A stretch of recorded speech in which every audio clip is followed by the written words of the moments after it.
Hey friends, welcome back. Hope you've been reading some great books lately.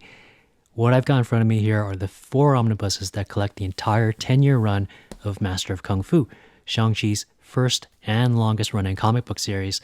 And this is going to be part one of a two-part series that talks about who Shang Chi is and whether or not Master of Kung Fu is a series worth reading. So I'm just going to start flipping through these while I kind of ramble on from here.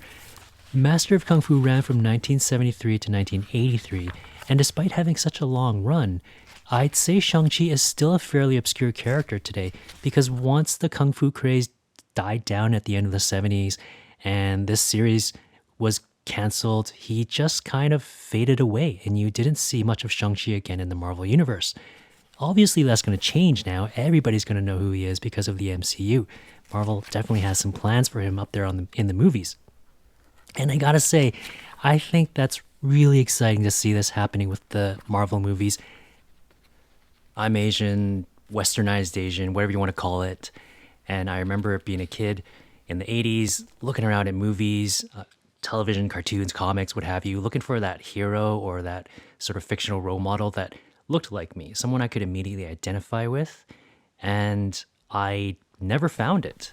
And it was disappointing to grow up without that because it was almost like a subliminal message that what I'm looking for, it doesn't exist, nor should it. And to think that kids today, like this generation today, they're going to experience it. They're going to have that role model up there on the screen. Some little Asian kid is going to see an Asian superhero on the movie screen. And I think that is amazing and it's going to be empowering. I know for some people who maybe haven't experienced this, they may think it's superficial, but this kind of representation is so important and it makes such a huge difference. Anyway, back to the comics. I'm sure a lot of people don't know much about Shang-Chi, and I'm sure even more people haven't read Master of Kung Fu. And I can understand why. This is a series that looks very dated, honestly kind of hokey. It's definitely a product of its time, exploiting the 1970s campy Kung Fu craze, and at first glance, it doesn't look like it's aged well. For a superhero comic from Marvel, it's just kind of unusual. There's no superpowers, there's no real superhero costumes. It lacks the sort of street level edginess of a non-powered hero like Punisher. And the kung fu action, it doesn't compare to the fight scenes you'd find in fighting manga today. So for a modern reader, this isn't the sort of stuff that would probably draw you in. Altogether, it doesn't give a great first impression. And I know for myself, when I looked at these comics, when I looked at the covers to these comics, I thought, man, this is just going to be filled with a lot of stereotypes at best. And at worst, I might find some of this offensive. But because of the movie, I really wanted to know more about Shang-Chi. And so I really wanted to read these books. So I just dove in. And I'm not going to lie, there's definitely stuff in here that wouldn't be acceptable today and was irritating, mildly annoying for myself. And despite that, here's where I segue a little bit into a rant on how I view stuff like this. I think that when you approach a work of art, whether it's film, comics, literature, music, anything, I think when you approach something like that, that's from a different era, and in this case, we're looking at 40 to 50 years ago, there's two equally valid ways you can go at it. One is to look at it through the lens of modern day sensibilities of what is respectful, what is acceptable, sort of our modern day moral lens. And there's definitely a place for that approach because it's how we learn from the past. It's how we see what was unjust and unfair in the past, learn to be better. I think if that's the only approach you take, though, you really only see the negatives of any work of art that you're looking at. The second approach is you consider it within the context of its time. What was the world like when this was created? And I think it opens you up more to seeing the positives. Obviously, some things are not going to have positives. Some things were trashy to begin with and continue to have no redeeming qualities. Now, that doesn't mean that you have to force yourself to consider a work of art, even if you find it offensive. I think everybody has to draw their own line as to what they're comfortable with. For example, there's definitely stuff in Master of Kung Fu that I find offensive. Shang-Chi's best friend, if we take an example, Blackjack Tar, his best friend is constantly calling him Chinaman. It honestly, it gets pretty tiresome, but it's something that I can not so much overlook, but move past to the rest of the story. On the other hand, something like Mickey Rooney's character in the film Breakfast at Tiffany's, for me, it completely ruins the film. It overshadows any kind of charm and wit that Audrey Hepburn has, and the wittiness of the writing. It just brings the whole movie down for me. Ultimately, though, for Master of Kung Fu, I actually ended up really enjoying this series and the character of Shang Chi and having a lot of fun reading these stories. Plus, I was actually surprised at some of the more progressive elements that popped up as the series progressed, and also with how developed the character of Shang Chi became. Anyway, after all that preamble, let's dive a bit into Shang-Chi's story and let's talk a bit about his history, his real world history. Shang-Chi makes his first appearance in Special Marvel Edition 15. The year is 1973, and he's created by Jim Starlin and Steve Englehart. And by the way, a lot of what I'm going to talk about here is from the introduction that Englehart wrote to the first omnibus. I'm just going to sort of paraphrase and summarize all of that and add a bit more information to it as well. These two guys, Jim Starlin and Steve Englehart, are legendary creators. Starlin, of course, is the creator of Thanos and the Infinity Gauntlet. He wrote all of those Infinity Gauntlet stories. Englehart is the creator of Star-Lord, of Mantis. He's written a lot of crucial, pivotal stories for a lot of characters in Marvel. We wouldn't have the modern incarnation of the MCU without these guys. So Starlin and Englehart were big fans of the Kung Fu TV series, the one with David Carradine as Kwai Chang Caine. And they wanted to tell some similar stories in comics. So they came up with this character, Shang-Chi. And his name translates roughly to sort of rising breath or upward air, rising spirit, generally along those lines. And they pitched it to Roy Thomas, who was editor-in-chief at Marvel. Also another legendary creator who helped co-create a ton of characters like The Vision, Ultron, Carol Danvers, Luke Cage, Iron Fist, the list goes on. So Thomas was initially skeptical of this idea, but they do decide to give it a try. However, there were two stipulations, two things that Starlin and Englehart had to do with this character. The first was they had to include the character of Fu Manchu into Shang-Chi's story. So if you're not familiar with Fu Manchu, I mean, you've probably heard the name. He's the villain in a long-running series of pulp novels written by an author named Sax Rohmer. And these are old novels, like the first one was published in 1915. Rohmer continued to write these books for the next 5 decades, and they became extremely popular, to the point where movies were made out of them. So I guess the idea here was that, well, Marvel had, at the time, they had obtained the rights to these characters in these novels from Sax Rohmer and saw an opportunity here to use them. And by adding Fu Manchu into Shang-Chi's story, it would create immediate audience recognition and maybe increase sales for this comic. But that kind of created a problem for the character of Shang-Chi that has persisted today, that's become more pronounced over time, because Fu Manchu is considered by a lot of people to be a pretty racist Asian caricature, and one that embodies this idea of something called yellow peril.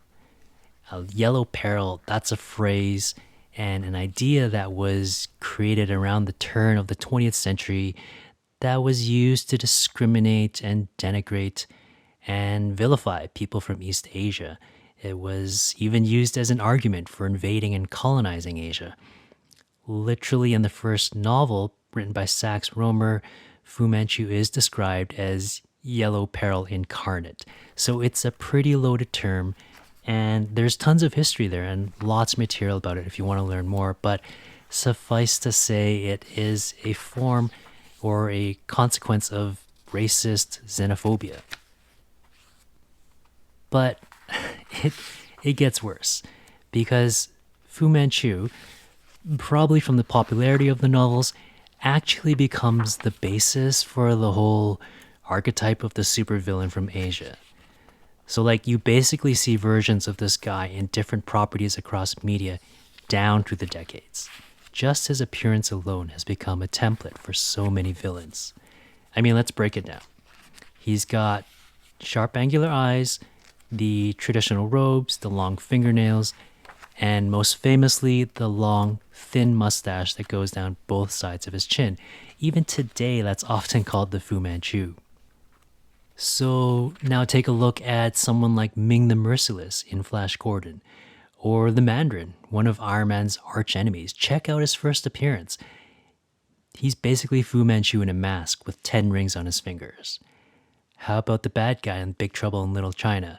Or even more recently, or well, relatively speaking, how about in The Authority, which is actually a series I really enjoy. The first villain the Authority battle is a Fu Manchu type who commands an army of superpowered soldiers from Asia. So I think you can kind of see how this is problematic for Shang-Chi to be connected with this character. And it was enough that I remember when Marvel first announced they were doing a Shang-Chi movie, there were a lot of people upset about this. Why dig up this hero who's by now become pretty obscure and is linked to this sort of historical racism? Granted, Marvel doesn't have a lot of East Asian superheroes to work with, but there are some options, especially more recently. You've got great characters like Amadeus Cho and Silk. All right, so that was the first thing Starlin and Englehart had to do with Shang-Chi. Second thing was they had to make him half white.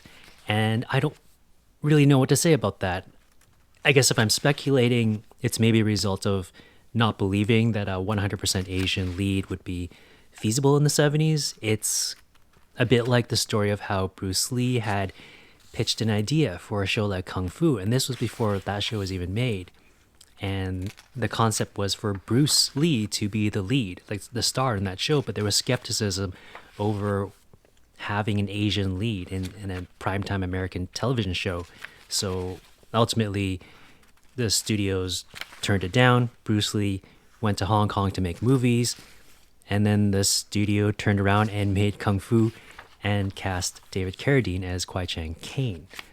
And interestingly, Kwai Chang Caine was also half Asian. So these are decisions that are a reflection of the times. And it's funny because other than in the first issue, it's never really mentioned again that Shang-Chi is half white. Pretty much everyone just treats him through the entirety of the series as 100% Chinese. And he has to deal with the prejudice and discrimination that comes with it.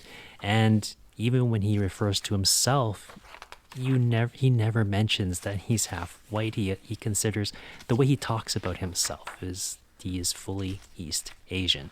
So yeah, I mean, the series was still popular enough to run 10 years, so it clearly proved that there was an audience at the time more than happy to accept an Asian lead. So I don't know. Certainly it doesn't look great in hindsight, 50 years later, but that's part of what I mean when I talk about looking at a piece of art within the context of its era. And to be clear, I'm not condemning any of the creators involved here. I think Jim Starlin, Steve Englehart, Roy Thomas, first off, I'm a fan of these creators. I love their work. Jim Starlin in particular has inspired me since I was a kid when I read all of his Adam Warlock saga, buying the reprints off the racks at my comic book store. And I do know that Starlin, in other interviews, expressed regret for some of the decisions that have gone into creating Shang-Chi.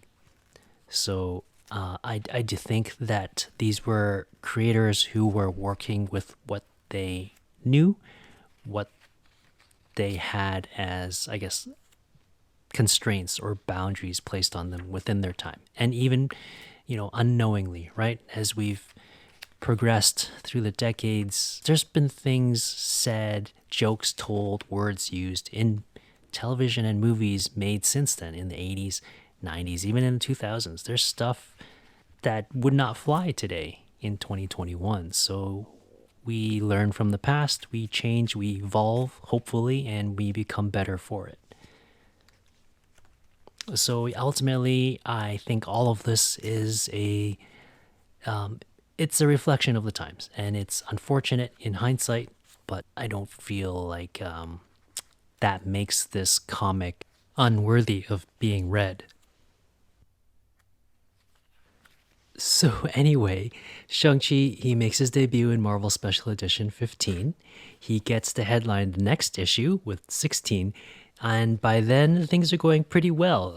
The reception to this character is positive, and Marvel thinks he should get his own title. So what they do is they take Marvel Special Edition and they just rename it to Master of Kung Fu, but they keep the numbering. So the very first issue of Master of Kung Fu is actually 17. Confusing, right? All right, so that's some of the real world history behind Shang-Chi's creation. What about the character himself? What is his fictional story? This is going to spoil the first issue because it's his origin. So, Shang-Chi is the son of Fu Manchu, and he grows up in complete isolation with his father raising him in one of his strongholds.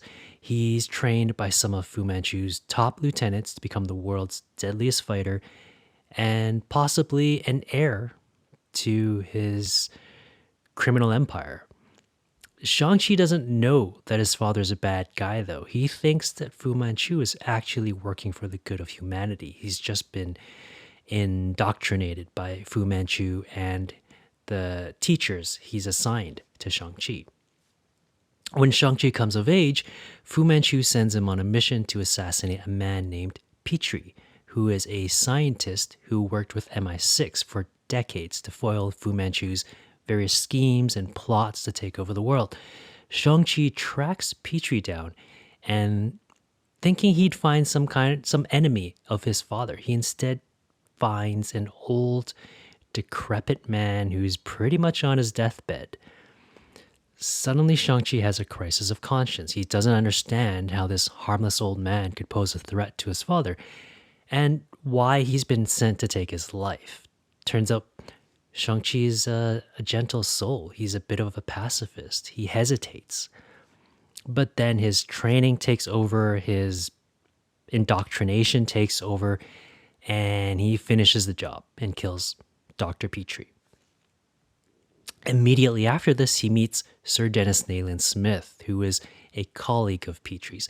Both of these characters are also pulled straight from the Sax Rohmer novels. Smith explains to Shang-Chi that Fu Manchu is actually a global supervillain. Shang-Chi can't believe it, and he goes home and confronts his mother, who basically tells him that his father is a great and powerful man, but not a good one.